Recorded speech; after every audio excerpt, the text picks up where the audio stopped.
Има компанија која има повеќе податоци за тебе од било која влада. Контролира што гледаш, што купуваш и што мислиш. Се соочува со милиарди тужби, но сепак ја користиш секој ден.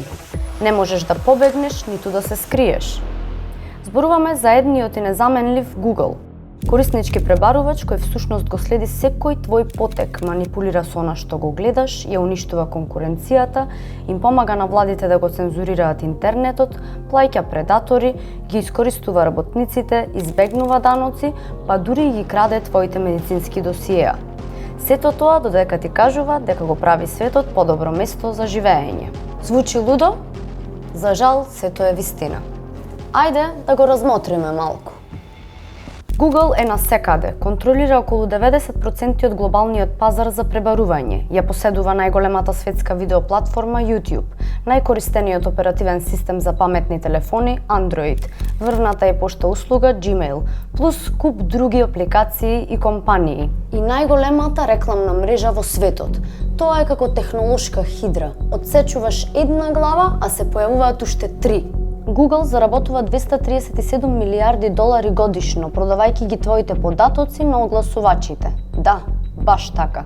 И тоа сочинува 77% од неговиот приход. Со други зборови, Google не е пребарувач, тоа е компанија за надзор преправена во технолошка компанија. Самата Европска унија го казни Google со над 8 милиарди евра во изминатата деценија. А од другата страна на Атлантикот, дури и Министерството за правда на САД го започна најголемиот антимонополски случај од Microsoft во 90-тите. The U.S. Department of Justice sued Google with 11 other states. In the months after that, 38 more states joined that lawsuit.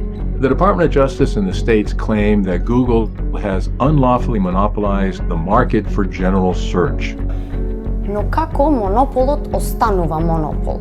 Например, Google тајно склучи договор со Facebook со кодно име JetBlue, за да ги поправи цените и да го подели пазарот на онлайн реклами. Над 200 весници ги тужеа Google и Facebook за да ги вратат загубите од оваа сомнителна рекламна шема. Но зошто сите сакаат да се рекламираат преку Google? Затоа што Google знае повеќе за тебе отколку било кој друг. Се сеќавате на таа мала детективска капа што ве натера да се чувствувате прикриено. Лоши вести, Google и тогаш те следеше. Всушност, тие само решија тужба за $5 милиарди откако беа фатени како ги шпионираат корисниците во режимот инкогнито. Сте исклучиле историјата за локација?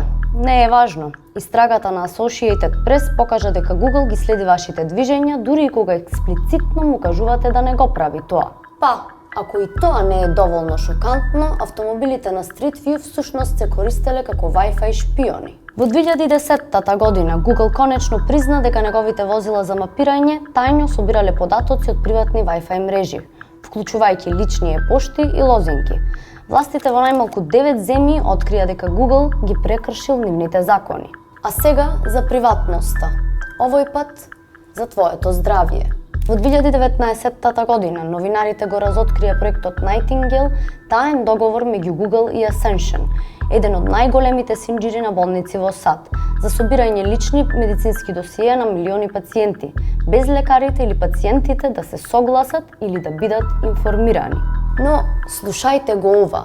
The tech giant has been secretly collecting medical data on millions of Americans without them even knowing about it. Во 2018 година, американската технолошка компанија, која некогаш се гордееше со борбата против цензурата на интернет, го разви Project Dragonfly, таен план за создавање пребарувач што ќе блокира се што не ѝ се допаѓа на кинеската влада. Проектот беше толку скандалозен што вработените во Google се побунија, а бил наводно суспендиран во 2019 година. Но само наводно.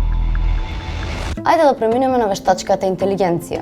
Google обожува да зборува за тоа колку е одговорен за оваа технологија што брзо се развива, освен што отпушти двајца врвни истражувачи за вештачка интелигенција, Тимнит Гебру и Маргарет Мичел, откако тие ја критикуваа расната пристрасност присутна во вештачката интелигенција на Google. I did not resign. I believe I was fired. I think they cannot continue to say they quote-unquote care about diversity. So we should stop believing that corporations of their own volition will do something about this. Етичките граници?